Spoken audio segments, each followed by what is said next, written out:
Je suis ravi de vous saluer. Moi, l'ambassadeur de Yahushua, Ziadia Eya, c'est moi qui entre dans votre foyer aujourd'hui, dans le cadre de cet enseignement numéro 13. Et en termes de déclaration, nous sommes à la déclaration numéro 5 ou la déclaration numéro 6, car il s'agit toujours d'une déclaration. Et bien évidemment, je réitère mes salutations pour vous tous qui nous suivez depuis votre foyer, pour vous qui nous suivez depuis la radio, à la télévision, sur Internet, etc. Nous sommes donc arrivés au moment où nous serions ensemble à travers cette bonne parole. Le titre de l'enseignement est que c'est la Russie qui est le chef des extraterrestres terriens.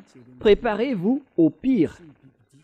Et récemment, nous venons de voir que c'est la Russie qui est la bête et tout le monde n'y croit pas à la puissance de la Russie, car apparemment et visiblement, nous voyons que ce sont les Américains qui sont les plus puissants.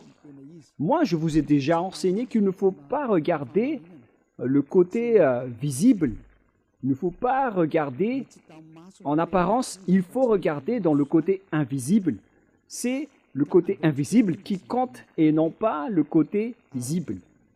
Donc nous allons d'abord voir la parole qui dit que les extraterrestres sont déjà là, selon l'Apocalypse chapitre 6, qui parle du fuguier qui tombe par terre avec l'étoile.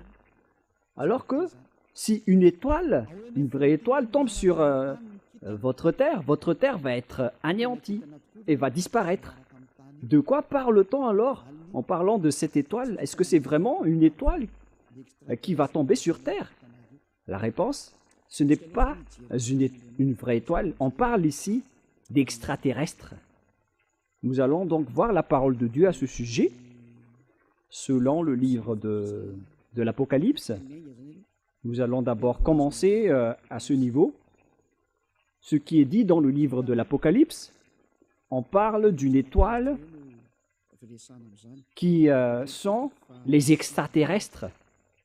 C'est dans Apocalypse chapitre 9, à partir de quel verset déjà? Nous allons voir dans le verset 1 d'abord, Apocalypse 9, 1 jusqu'au 1 et 2.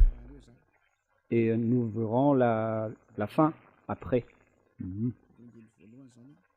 Donc à partir du verset 1, le cinquième ange sonna de la trompette, et je vis une étoile qui était tombée du ciel sur la terre. La clé du puits de l'abîme lui fut donnée. Et elle ouvrit le puits de l'abîme, et il monta du puits une fumée, comme la fumée d'une grande fournaise. Et le soleil et l'air furent obscurcis par la fumée du puits. Verset 3. De la fumée sortirent des sauterelles qui se répandirent sur la terre, et il leur fut donné un pouvoir comme le pouvoir qu'ont les scorpions de la terre, et etc. Mais nous allons en rester là. Ici, donc, on voit bien qu'il y a une étoile qui est tombée du ciel sur la terre. C'est clair que s'il est tombé, c'est qu'on l'a fait tomber. Il n'est pas tombé tout simplement. On l'a fait tomber sur terre. La clé du puits de l'abîme lui fut donnée à cet ange. Et elle ouvrit le puits de l'abîme. On parle de l'endroit où brûlent les diables et les satans en enfer. Donc, ils ont déjà été jetés dans cet endroit, dans l'abîme, où sont destinés les diables et les satans qui ont été déjà déchus par le Père Yahva et Yahushua. Et cet ange qui prend la forme d'une étoile, apparemment et visiblement, c'est lui qui dirige toutes les bêtes dans cet abîme. Et nous allons lire au verset 10 et 11. Elle avait des queues semblables à des scorpions et des aiguillons. On parle ici de la bête qui sort de l'abîme, mais on ne va pas rentrer en détail. On verra qu'elle va frapper la terre. Et c'est dans leur queue qui était le pouvoir de faire du mal aux hommes pendant 5 mois. Elle avait sur elle, comme roi, l'ange de l'abîme. Donc cette bête, cet ange va diriger ces bêtes, nommées en hébreu Abaddon et en grec Apollyon. Cet ange, donc, c'est clair que c'est une étoile. Et selon la Sainte Écriture, l'étoile s'agit d'un extraterrestre, un ange qui est tombé à terre. Et on vient donc de parler de l'étoile qui ira après, selon le livre juif, selon le Sefer Torah, ancien ou récent, ils parlent tous d'extraterrestres. D'ailleurs, il y a des bons extraterrestres et des mauvais extraterrestres, mais tous ceux qui sont sur votre terre, ce sont les mauvais extraterrestres. Mais les vrais extraterrestres, ce sont des êtres qui n'habitent pas sur cette terre. Ils habitent en dehors de la terre. Et lorsqu'ils viennent sur terre, ils deviennent des extraterrestres, comme des invités qui arrivent sur cette terre, car ils n'habitent pas du tout sur cette terre. Ils habitent ailleurs, les extraterrestres. Et on parle ici des extraterrestres qui sont les anges traîtres. C'est pourquoi on parle des noms d'Abaddon et d'Apollyon. En hébreu, Abaddon, et en grec, Apollyon. Et ces noms sont des noms des anges du diable. Si vous regardez dans le livre satanique, vous voyez qu'ils font partie des éléments du groupe de Satan. Ce Abaddon et ce Apollyon, ce sont des anges traîtres, Abaddon et Apollyon. Vous pouvez les trouver, ces noms, dans le livre satanique. Ce sont des éléments de l'ouné, de la bête, du dragon qui va frapper et travailler à la fin des temps. Ce que je veux vous montrer, c'est que l'étoile n'est autre qu'un extraterrestre, un mauvais extraterrestre, le diable satanique, qui prend la forme d'une étoile. Et ils vont tomber à la fin des temps. Nous allons lire cette parole dans Apocalypse chapitre 6. Nous allons regarder, préciser le verset. À partir du verset 13, Apocalypse 6, 13. Et les étoiles du ciel tombèrent sur la terre, comme lorsqu'un figuier secoué par le vent violent jette ses figues vertes. Voilà. Donc, les étoiles du ciel tombèrent sur la terre, comme lorsqu'un figuier secoué par un vent violent, c'est-à-dire un arbre d'un figuier, lorsqu'il est secoué par un vent violent, il jette ses figues vertes. Voilà donc le déroulement de ce schéma selon la Sainte Écriture. Voilà la réalité ici. Lorsque l'arbre a été secoué par le vent violent, ses fruits, ses figues sont tombées. Et c'est pareil aussi, les extraterrestres, avec les extraterrestres qui vont tomber à la fin des temps. On a vu qu'on a enroulé... où se trouve cette parole déjà? Verset 12. « Je regardais quand il ouvrit le sixième sceau, et il eut un grand tremblement de terre. Le soleil devient noir comme un sac de crin, et la lune entière devint comme du sang. À la fin des temps, nous avons déjà parlé que l'atmosphère d'en haut va être vraiment déstabilisée à cause de la guerre et de l'anéantissement. Il y aura des fumées, et la lune va être entachée de sang, et le soleil devint noir comme un sac de crin. Voilà ce qu'on pourrait voir. Verset 13. Et les étoiles du ciel tombèrent sur la terre. Verset 14. Le ciel se retira comme un livre lorsqu'on roule, et toutes les montagnes et les îles furent remuées de leur place. À la fin des temps, qui est en ce moment, tout cela va se produire. Et il y a des gens ridicules qui disent que la fin du monde n'existe pas. Ce sont des envoyés du diable. Les gens qui disent aussi que la dernière guerre mondiale n'existe pas. Bon, les diables n'espèrent pas cela, car si la guerre mondiale va éclater sur cette terre, les diables vont être détruits. Et les troupes du diable, ainsi que les diables, n'aiment pas cela. Mais les gens qui sont avec le Dieu d'Abraham, le vrai Dieu qui a rapatrié les Juifs sur leur terre, ils précisent que la fin du monde existe. Ce que je suis en train de vous enseigner, nous avons parlé du danger et de la bête qui va faire souffrir la terre, y compris la défaite des Américains. Et il y a certains aussi qui disent que les Américains, c'est impossible que les Américains vont être vaincus.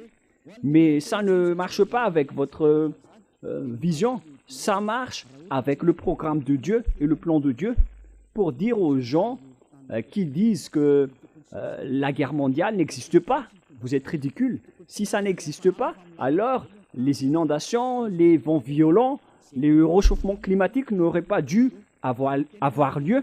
Mais la réalité, c'est que tout ce que Élia a dit sont accomplis sur votre terre. En 2003, Élia a dit qu'il y aura des voitures qui volent et c'est devenu réel aujourd'hui. Et c'est comme cela aussi que la guerre mondiale doit être accomplie. Et elle est déjà proche de vous, l'explosion. Mais en fait, on envoie déjà ce qu'on peut envoyer. Ça n'attend pas Élia. C'est dans cette période de Élia que ça va être éclaté, ça va exploser. Mais en même temps, Élia doit attirer les gens vers Yahushua. Mais tout ce qui doivent exploser, et les guerres doivent aussi dérouler. On ne peut plus empêcher et arrêter tout cela. Et on verra la suite. Mais pour vous qui dites que la guerre mondiale n'existe plus, c'est vous qui allez en mourir en premier. Et nous allons continuer la parole en disant que cette étoile qui tombe n'est autre qu'un ange traître, un extraterrestre. C'est-à-dire que tous les extraterrestres vont tomber sur cette terre. On vient de voir que et les étoiles du ciel tombèrent sur la terre, comme lorsqu'un fuguier secoué par un vent violent jette ses fugues vertes. Lorsqu'on parle du pillage que va subir la terre, ce n'est autre que les extraterrestres qui vont piller votre terre. Où est passée cette parole déjà? Nous allons également la lire concernant le pillage que va subir la terre. C'est dans Ésaïe 14 déjà. Où se trouve cette parole déjà, les enfants? C'est dans Ésaïe 14 ou Ésaïe 24, je ne me souviens plus. C'est le chapitre 24, je pense. Nous allons en préciser, voilà. La voilà. Ésaïe 24, verset 1. Voici, Yahva dévaste le pays et le rend désert. Votre terre va devenir comme un désert et aucune force, aucun humain ou aucun pouvoir ne peut contester cette parole, les enfants. C'est vrai.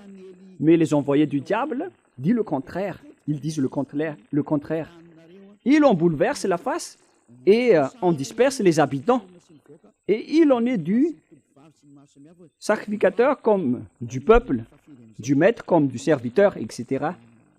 Et maintenant, à partir au verset 3, le pays est dévasté, livré au pillage. La voilà. Les habitants vont être pillés et rendus en esclaves. La terre va être attaquée. On va piller la terre. Et la terre va être vraiment dévastée et rendue désert. On parle du monde entier, hein, car Yahva l'a décrété. Le pays est triste, épuisé. Les habitants sont abattus. On parle ici des habitants du monde entier. On ne parle pas seulement d'Israël, c'est le monde entier qui va être attaqué par ce grand danger et cette grande difficulté.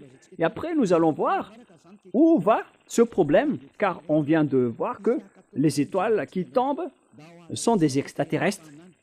Dans Ésaïe 14, nous allons suivre les paroles des prophètes. Nous allons rappeler toutes les paroles qui prouvent la vérité de cette déclaration. Dans Ésaïe 14, quel verset déjà?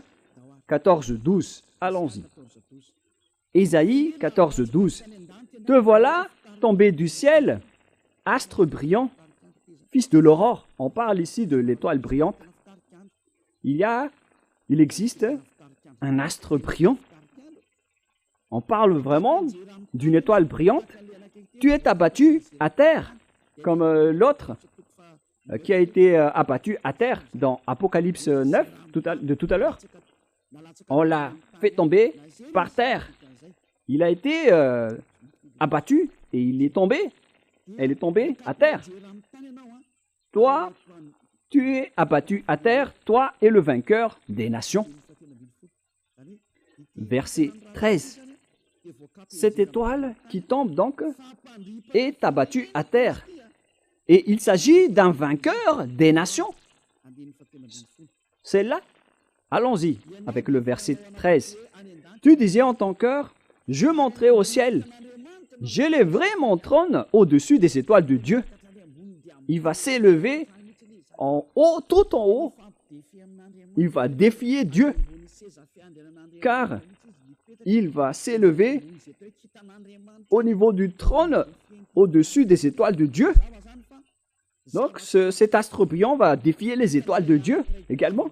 C'est clair que c'est une grande étoile qui va défier Dieu, qui va affronter Dieu.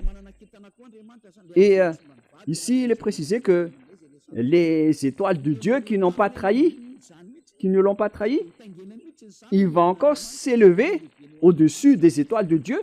Il va donc se montrer en tant que supérieur à Dieu. C'est vraiment pire. Et nous allons continuer. Où est-ce qu'elle va siéger? Je m'assiérai sur la montagne de l'Assemblée à l'extrémité du septentrion. Voilà. C'est à l'extrémité du septentrion que cet astre brillant, cet ange, va arriver.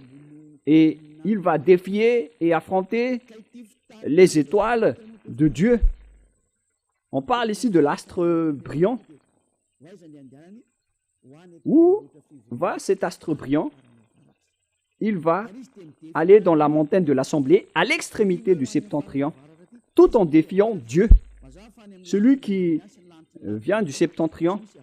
Et où se trouve le septentrion? C'est clair qu'au niveau du ciel des cieux, il n'y a pas de septentrion, ni de ouest, ni d'est, ni de sud. On parle ici de la terre. Et lorsqu'on parle du territoire de la terre, le centre du monde, c'est Israël. Il y a certains qui font l'effort d'enseigner le centre du monde. Ils sont ridicules. Mais le centre du monde, d'après le Dieu d'Abraham, le propriétaire de cette terre, qui a dit la vérité, dans Ézéchiel 38, 12. Selon Ézéchiel 38, 12, le centre du monde, c'est Israël. Mais ce sont les gens qui ont des mentalités folles, qui disent qu'il existe d'autres centres du monde, mais on ne rentre pas en détail. Ici, on voit bien qu'il va monter sur le sommet des nuées en défiant Dieu. Il serait semblable au Très-Haut. Regardez la folie de cette personne, de cet astre brillant qui est tombé. Il serait semblable au Très-Haut et il monterait sur le sommet des nuées. Il va défier le Père Yahva, il va défier le Très-Haut. C'est clair que c'est le diable. Et où est allé ce diable qui veut défier Dieu? La parole de Dieu dit qu'il est allé à l'extrémité du septentrion et qui se trouve au septentrion de cette planète Terre, selon la Sainte Écriture du Dieu d'Abraham, qui est incontestable. Car lorsqu'il a dit qu'il faut rapatrier les Juifs dans leur terre, Alors, les Juifs ont bien été rapatriés dans leur terre et personne n'a pu contester cela jusqu'à aujourd'hui. Mais la parole évolue car on va également attaquer les Juifs. D'après la parole de Élia, viendra le moment où vous allez être attaqués vous allez être attaqués les Juifs. Vous êtes fous de dépendre des Américains au lieu de dépendre du Dieu d'Abraham, le Dieu de vos ancêtres. Le Dieu de vos ancêtres, c'est Yahweh. Et toutes ces paroles sont incontestables. Toutes ces paroles sont accomplies. Personne n'a pu y échapper. Et s'il a dit que les Iraniens et les Russes vont vous frapper, selon Ézéchiel 38, pourquoi vous osez les attaquer? À cause de l'encouragement des Américains?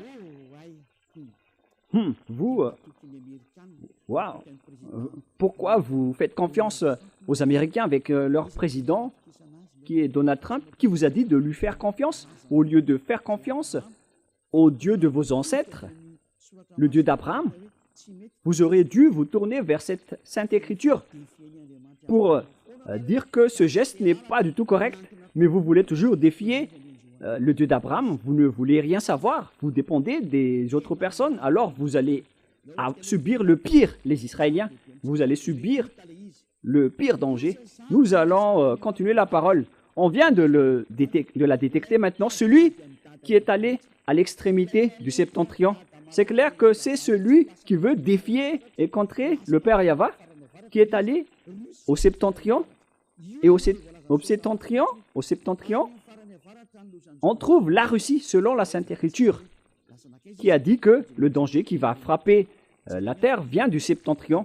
Nous allons lire également la parole de Dieu à ce sujet dans Jérémie chapitre 1, pour les personnes qui disent que la guerre mondiale n'existe pas.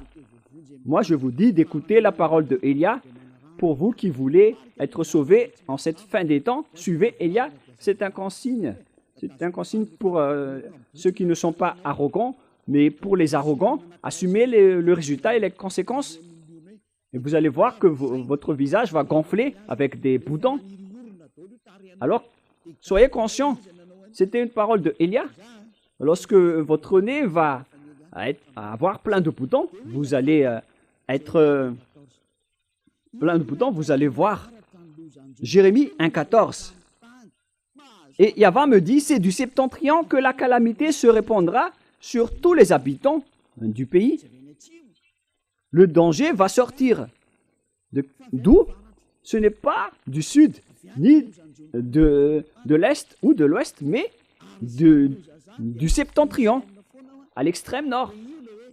Voilà le danger qui va frapper la terre et qui va attaquer Israël à la fin des temps, selon Ézéchiel 38. C'est pourquoi je vous dis toujours de ne pas regarder en apparence.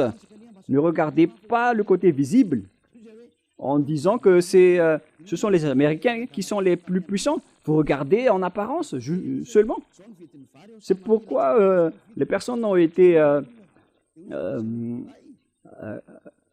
c'est pourquoi les personnes ont été frappées à l'époque de Élie, lorsqu'Élie a dit le prix du riz va frapper, mais ils n'ont pas cru.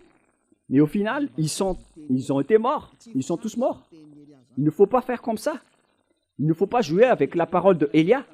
Si c'est arrivé avec Élie, alors imaginez ce qui peut arriver avec Élia. Regardez l'ancienne histoire de Élia. Vous ne pouvez pas y croire, mais lorsque l'explosion va vous frapper, vous allez voir après. Mais si vous allez subir cette explosion, vous allez mourir. Voilà la réponse. Ézéchiel 38, 1, 2, 3 et 4. La parole de Yahweh me fut adressée en ces mots. Fils de l'homme, tourne ta face vers Gog, et au pays de Magog, vers le prince de Rorc, de Méchec et de Toubal, et prophétise contre lui. Tu lui diras, ainsi parle le Seigneur Yahweh. Voici, j'en veux à toi, Gog, prince de Rorc, de Méchec et de Toubal. Je t'entraînerai et je mettrai une boucle à tes mâchoires. Je te ferai sortir, toi et toute ton armée, chevaux et cavaliers, tous vêtus magnifiquement, troupes nombreuses portant le grand et le petit bouclier, tous maniant l'épée, et avec eux ceux des Perses, d'Éthiopie, de Pout, tous portant le bouclier et le casque. Gomère et toutes ses troupes, la maison de Togarma à l'extrémité du septentrion et toutes ses troupes. On parle ici de l'extrémité du septentrion. Et les pays du septentrion vont tous se rassembler pour attaquer. Et à la direction, il y a la Russie. Et c'est justement cette parole qu'on voit dans Ézéchiel 38, 14. Voilà. 14. Ézéchiel 38, 14, 15 et 16. C'est pourquoi prophétise, fils de l'homme, et dis à Gog, j'ai déjà enseigné cela, mais je vous le répète pour que vous soyez bien conscients, et ne dites plus, comment est-ce possible? Vous ne regardez que l'apparence et le côté visible, voilà votre problème. Ne regardez plus en apparence, regardez la force qui est derrière l'invisible, c'est ça qui est au commandement. C'est pourquoi prophétise, fils de l'homme, et dis à Gog, ainsi parle le Seigneur Yahva, oui, le jour où mon peuple d'Israël vivra en sécurité, tu le sauras. Les Israéliens sont, on dirait que les Israéliens sont tranquilles, ils sont protégés par les Américains. Il y a des moments où ils sont calmes avec le reste du monde. Et on dirait qu'ils font régner la paix. Mais c'est seulement ce méchant Gog qui peut faire cela. Alors tu partiras de ton pays, des extrémités du septentrion. Vous voyez, on parle ici du septentrion. Et qui vient du septentrion, d'après ce que je vous ai enseigné, c'est Gog, le prince de la Russie. Ce monsieur qui va diriger le monde viendra de là-bas. Toi et de nombreux peuples avec toi, tous montés sur des chevaux, une grande multitude, une armée puissante. Où ils iront? Bien évidemment, ils vont attaquer Israël. Et s'ils vont attaquer Israël, c'est-à-dire que les Américains vont être dévastés. Oh, les Américains, le moment de votre destruction et de votre anéantissement est arrivé. C'est Élia qui parle. Une déclaration, un message venant du propriétaire de la terre. Il s'appelle Yahva et son fils préféré s'appelle Yahushua. Et son envoyé, c'est Élia. Déclaration de Élia. Le moment est arrivé de vous anéantir, les Américains et l'OTAN. Et si vous dites, comment est-ce possible? Vaut mieux rire. Nous allons lire, mais suivez toujours la parole. Alors tu partiras de ton pays, des extrémités du septentrion, tu t'avanceras contre mon peuple d'Israël comme une nuée qui va couvrir le pays dans la suite des jours. C'est-à-dire, à la fin, ils vont attaquer Israël. Pour ceux qui suivent le géopolitique mondial, vous voyez bien que le monde est déjà divisé en deux blocs. D'une part, il y a la partie qui est dirigée par la Russie, avec les Africains, les Arabes, les pays du Nord, avec les Asiatiques, les Orientaux. Ils sont tous rassemblés. Et regardez la politique de Trump. Même les Sud-Coréens sont en conflit avec lui, car ils utilisent trop de taxes. Même les Chinois les ont trompés et les ont trahis. Moi, je vous dis que les paroles de notre Père s'accomplissent et vous devez les suivre, vous les humains, que vous aimez ou non. Le système de votre terre doit la suivre. Il ne s'agit pas de la propriétaire des armes ou de la force. Ça ne marche pas comme ça. Qui est le propriétaire du cerveau? Répondez. Moi, je vous donne la simple réponse. C'est notre Père qui est le propriétaire de tout cela. Son nom, c'est Yahva. Celui qui commande le cerveau de Donald Trump en lui disant d'aider les Israéliens. Et il l'a fait. Il aurait dû faire le contraire, mais ça ne marche pas comme ça. Il doit toujours les aider jusqu'au moment où je vais dire aux Américains de s'écarter, car vous n'allez plus surmonter votre problème, les Américains. Et si vous allez dire, mais qui vous êtes? Qui êtes-vous pour commander ce monde? C'est Élia, si vous ne le connaissez pas, celui qui parle en ce moment, celui qui vous blâme. Car vous avez fait vraiment du mal aux yeux devant notre Dieu Père. Assumez les conséquences. Pourquoi vous avez osé toucher à notre livre? Pourquoi vous avez négligé votre livre? On vous pose cette question. L'objectif de notre livre, c'est d'ôter les péchés des gens. Pourquoi vous avez profané notre livre? Vous dites que notre livre font pécher les gens. C'est vraiment de l'usurpation. Ce sujet ne va pas être facile, hein. Il y a souris, mais la chose que vous allez subir n'est pas du tout facile, hein. Mais il est toujours souriant. Nous allons honorer notre Dieu. Nous, on ne se casse pas la tête avec vous. On ne serait même pas en colère, mais ce qui compte pour nous, c'est que vous devez assumer les conséquences. Vous qui avez dit du mal à Élia, assumez les conséquences. Moi, je vous dis toujours que ce n'est plus le moment de faire cela.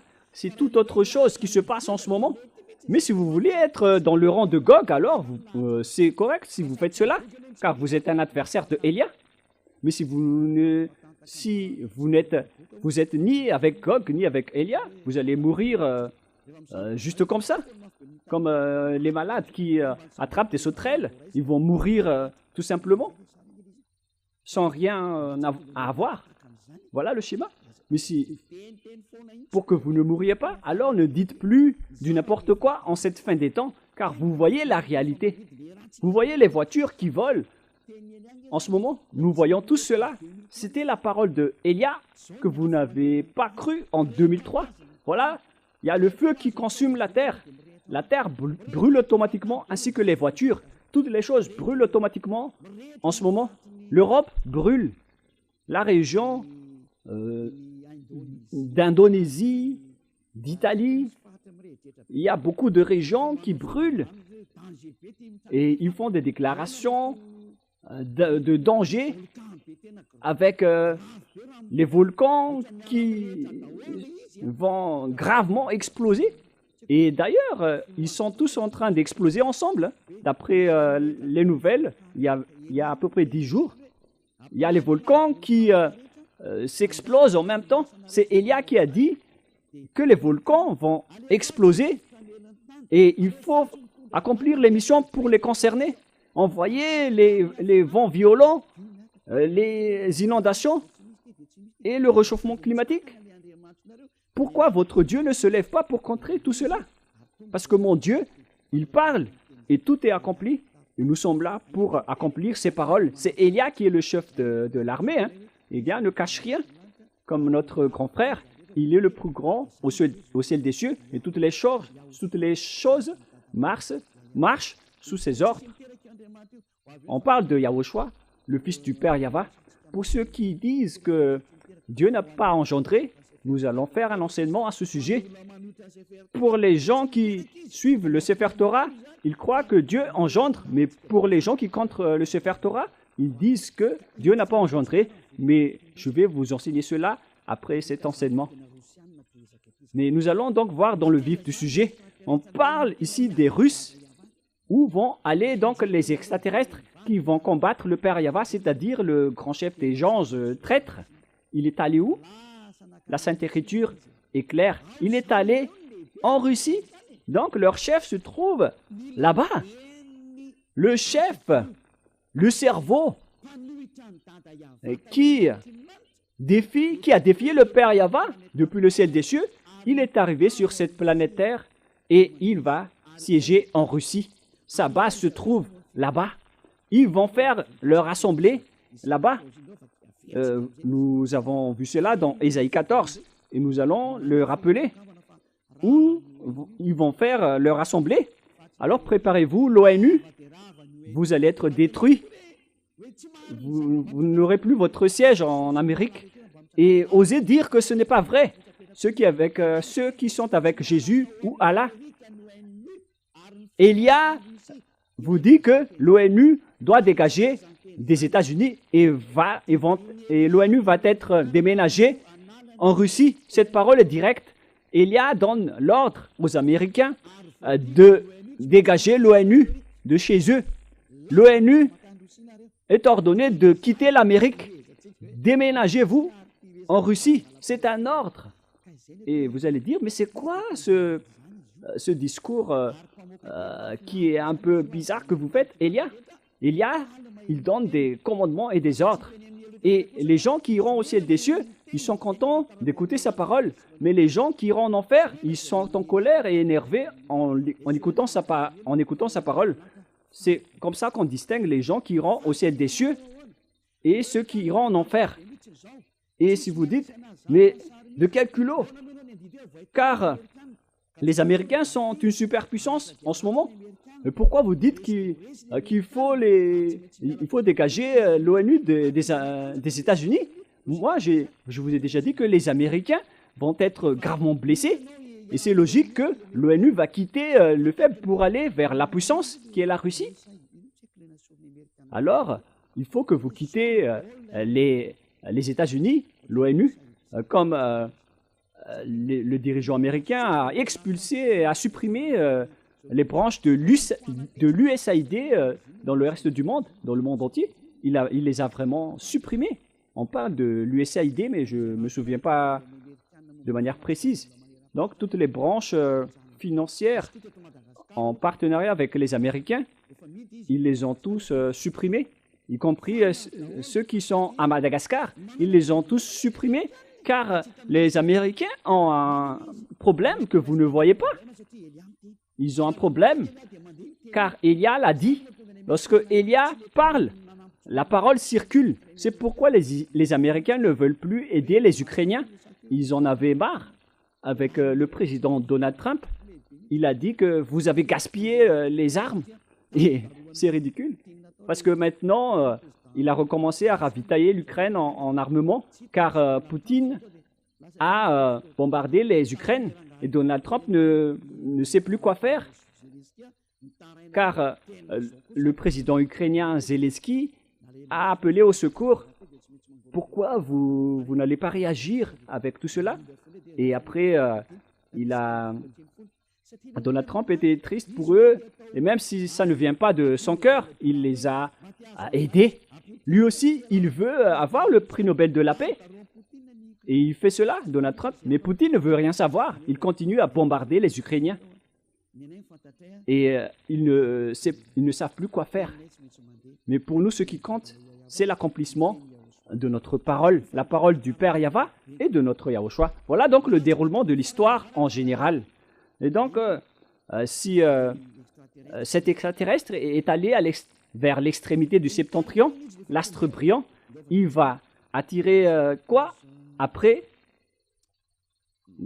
nous allons lire dans Ésaïe 14.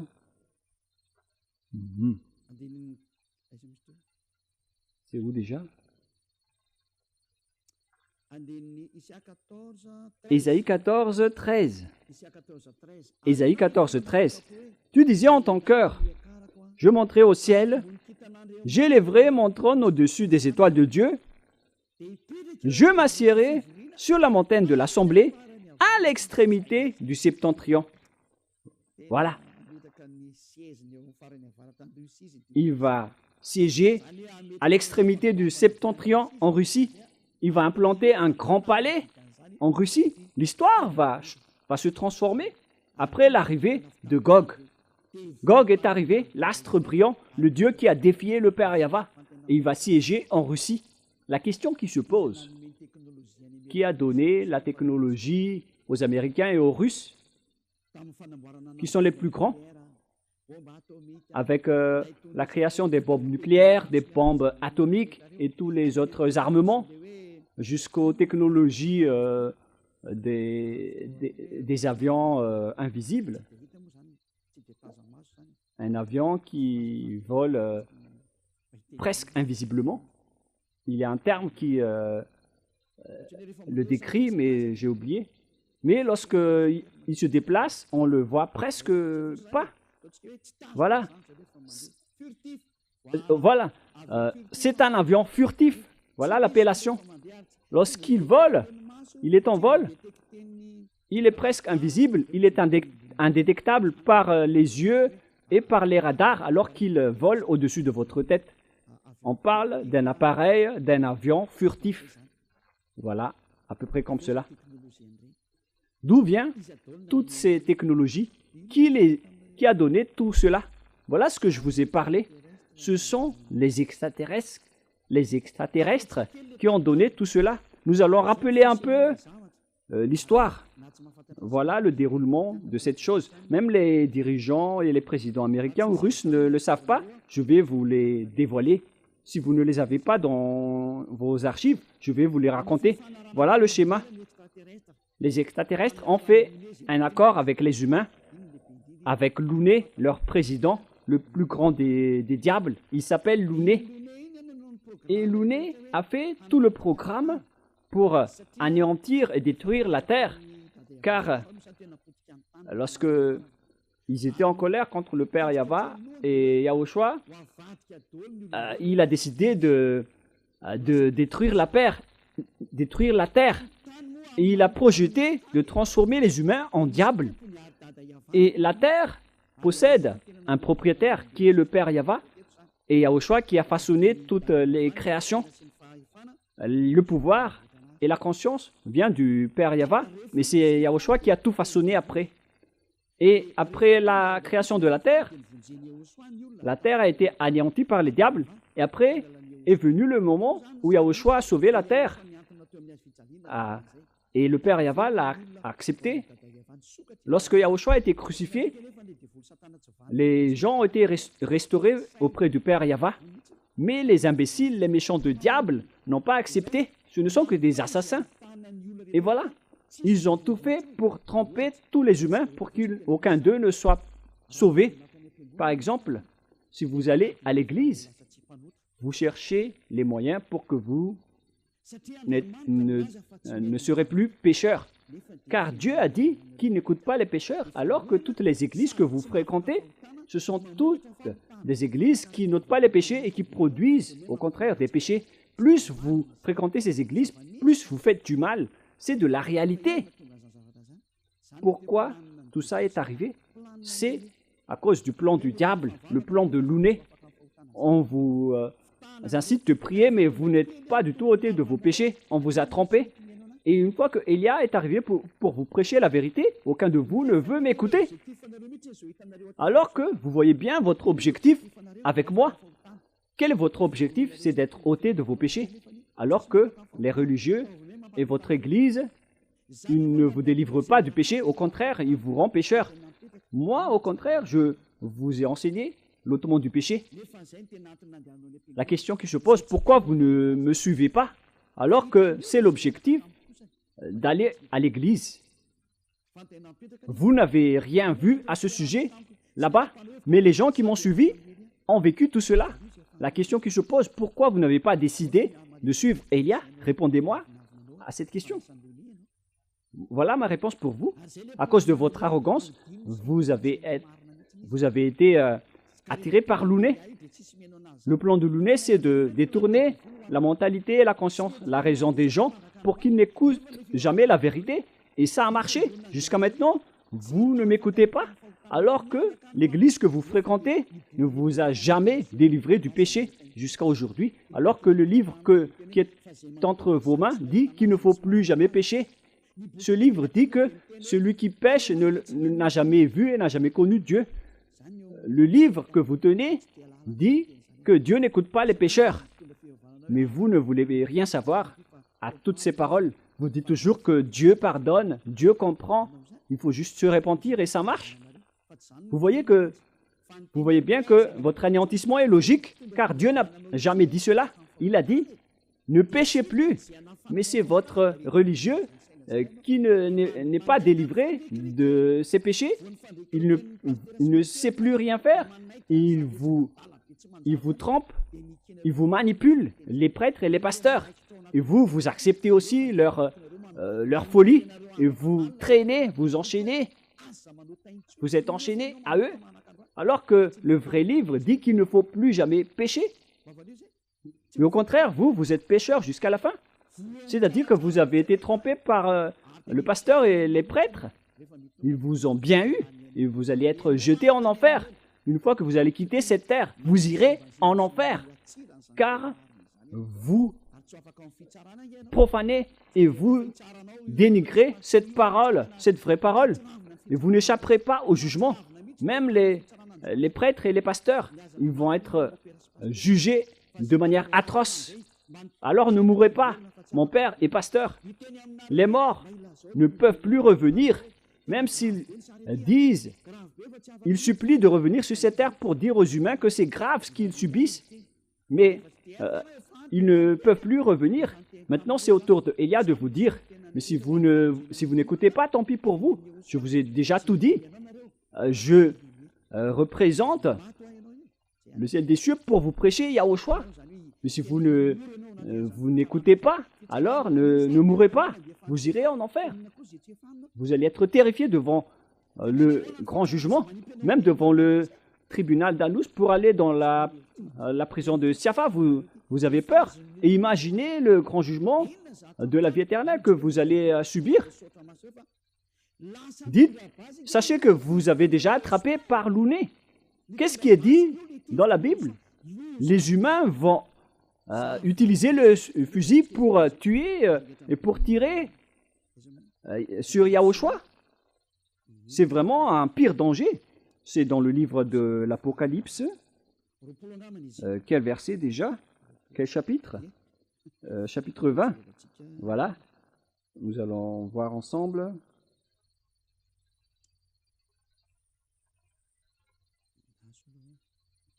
Patientez un tout petit peu. Où se trouve cette parole déjà? Est-ce que, par hasard, ce n'est pas dans le chapitre 20, la parole qui parle du cheval? Patientez un peu.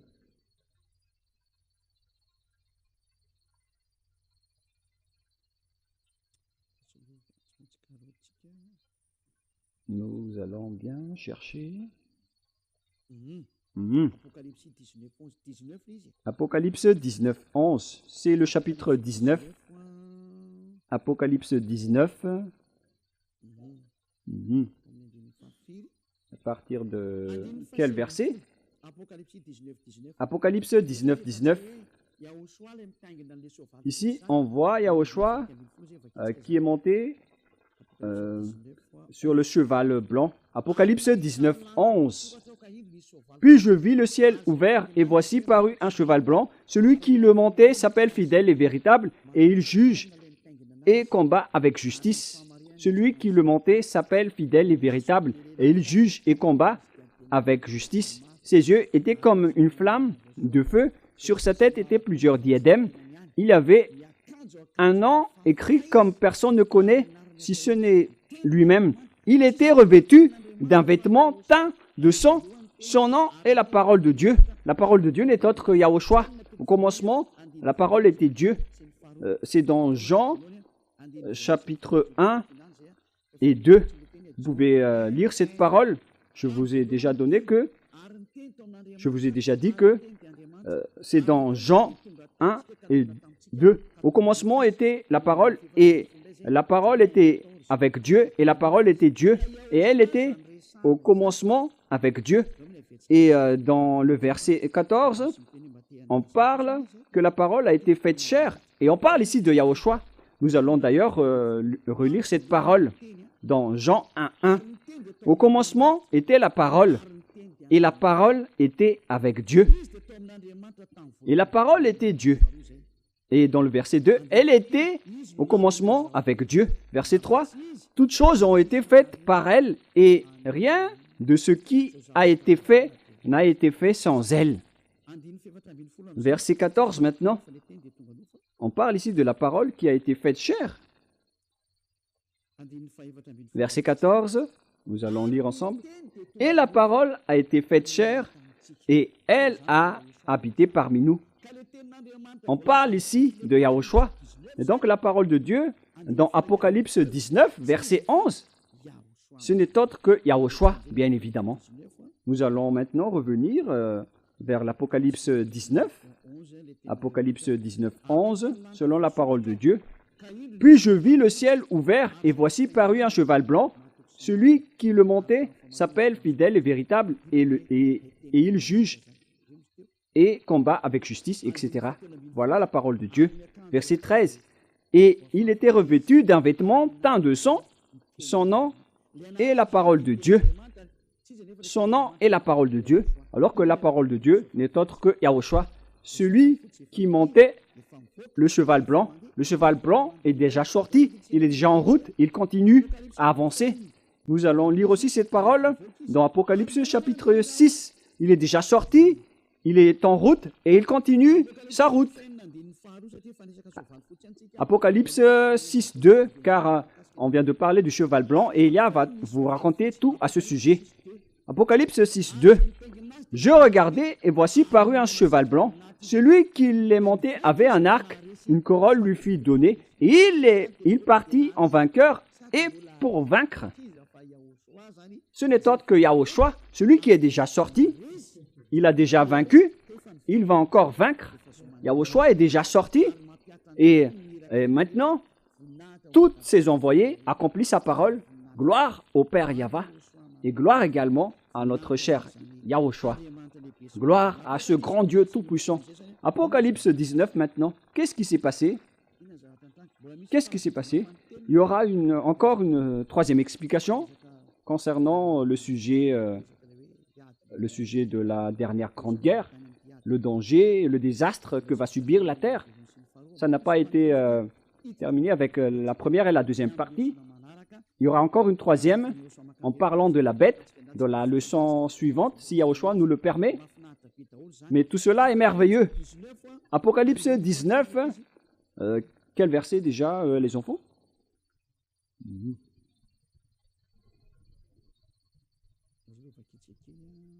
Nous allons lire ensemble. Verset 19, Apocalypse 19, 19.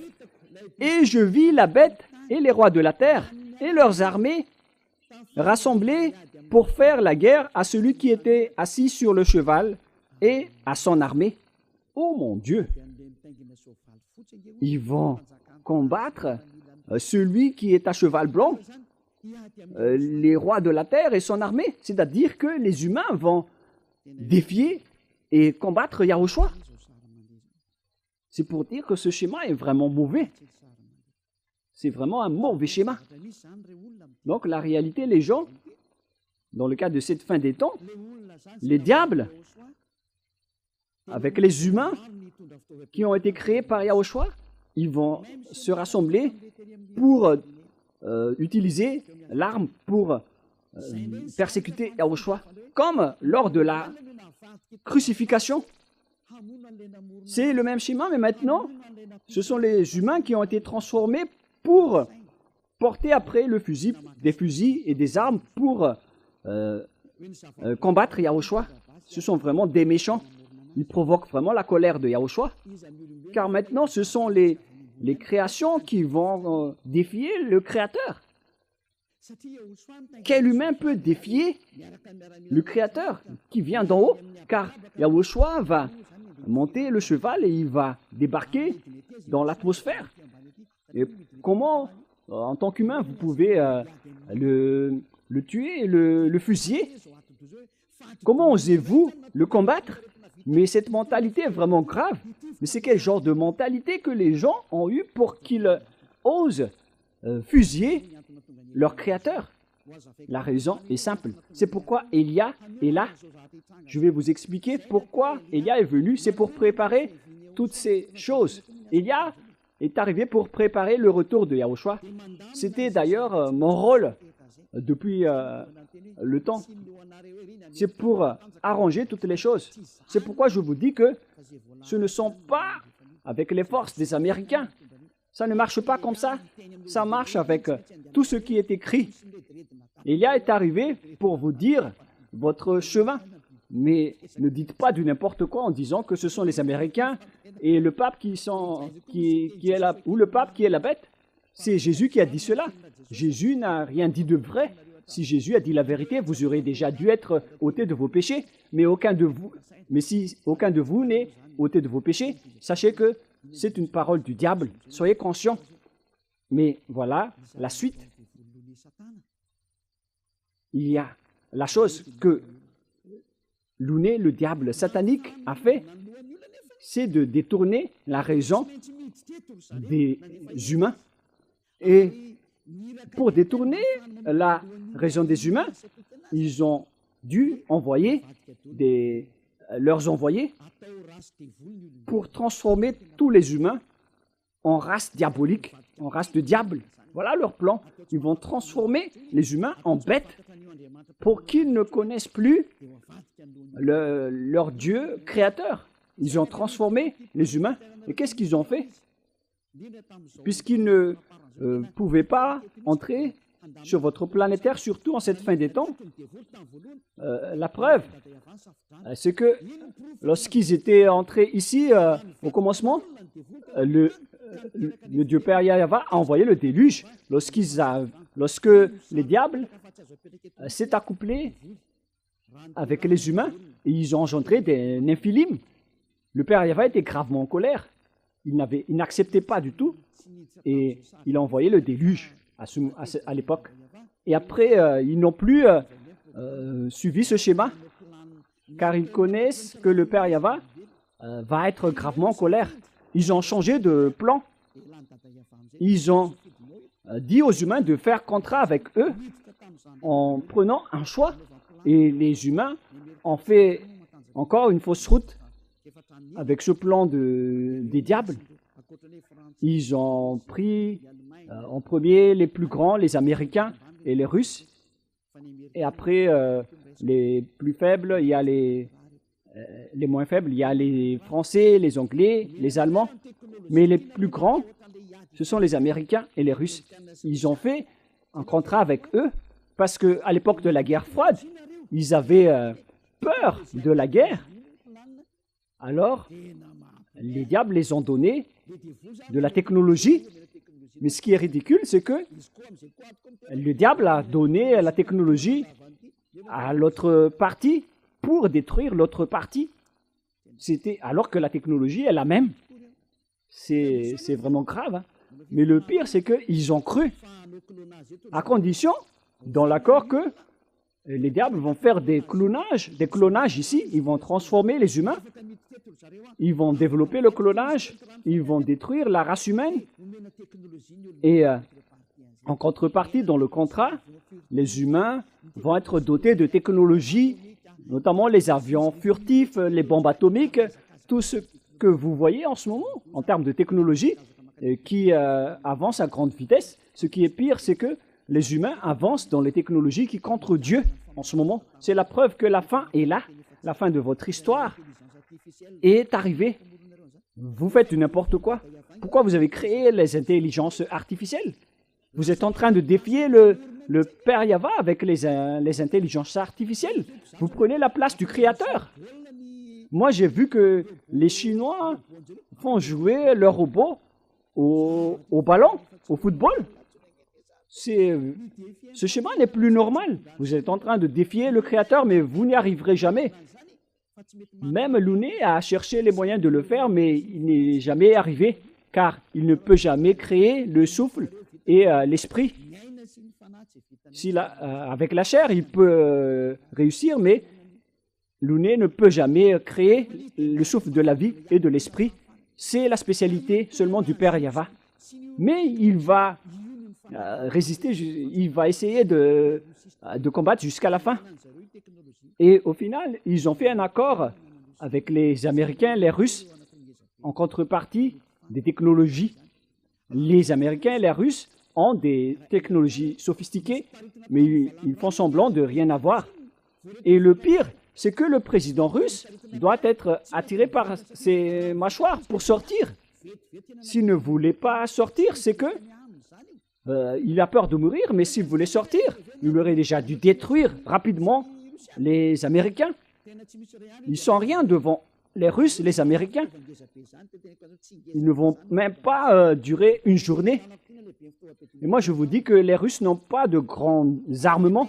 Leur arme a la dimension de ma main, comme vous pouvez le voir. Je vous dis au président américain Donald Trump que la dimension de l'arme russe, c'est comme celle-ci. Mais vous ne connaissez pas qu'est-ce qui se trouve dans la mallette de Poutine.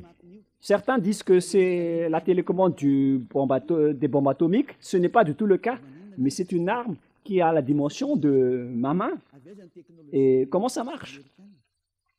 Moi, je vous dis tout simplement que les technologies des Américains viennent des extraterrestres. Voilà, en contrepartie.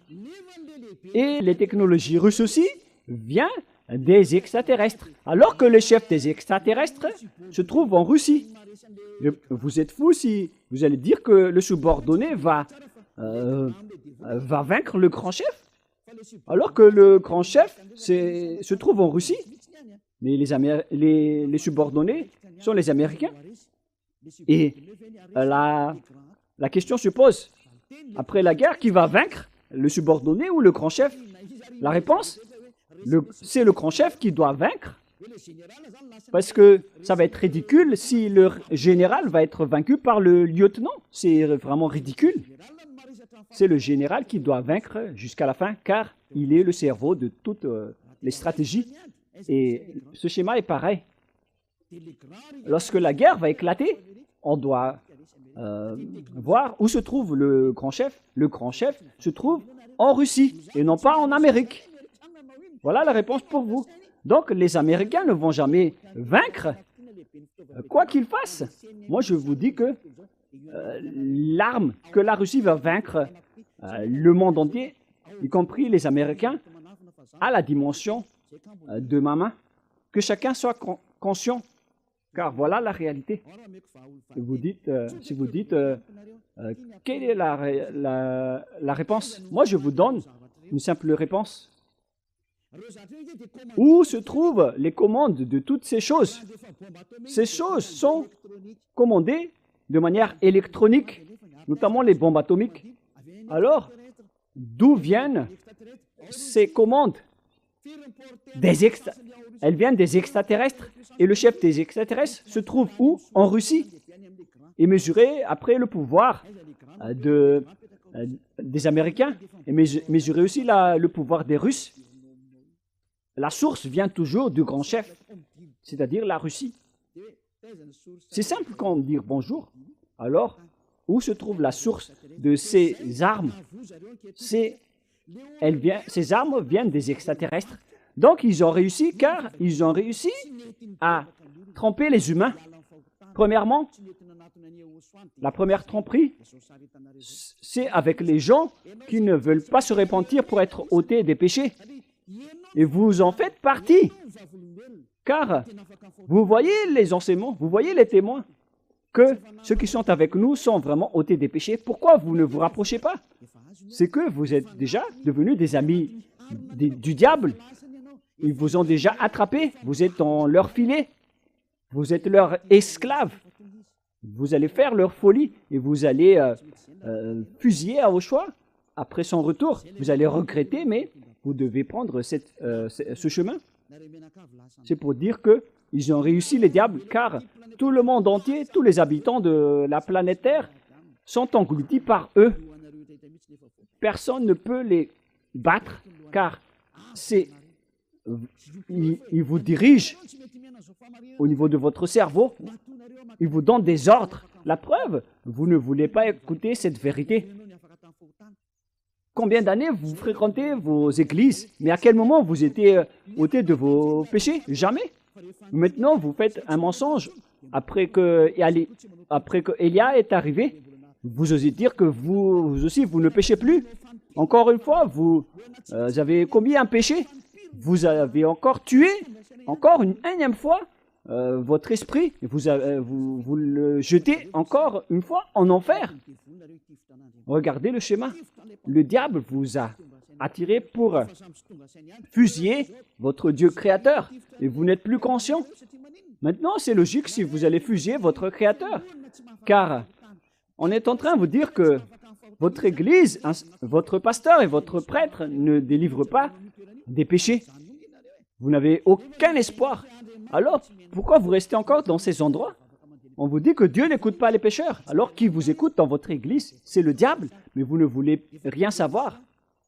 Et ça va être pareil au retour de Yahushua. Vous allez oser le fusiller. Et là, c'est les humains. Voilà le schéma atroce que vous allez subir.